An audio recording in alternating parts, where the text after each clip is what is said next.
Hi guys, welcome back with me again in this channel.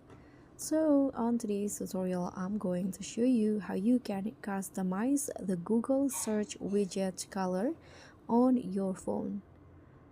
So if you're tired of this plain white or maybe dark mode search bar ruining your aesthetic, did you know that you can actually change the color, the shape, and transparency of the Google widgets to match your phone's theme?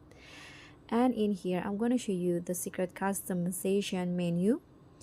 Watching it through is just find your Google account, click on your photo at the top right corner and scroll down until you find settings.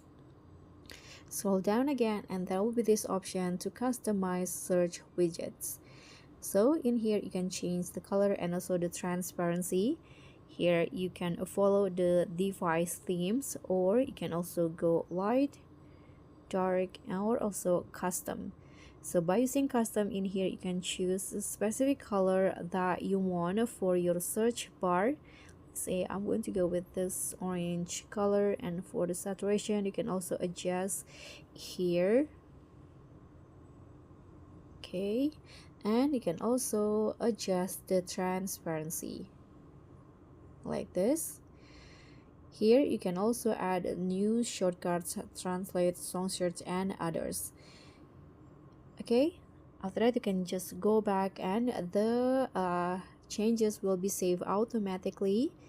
And this is how my search bar look like now. So that's pretty much all. Thank you so much for watching. Don't forget to like, comment, and subscribe. Also click on the thanks, and I'll see you in the next tutorial.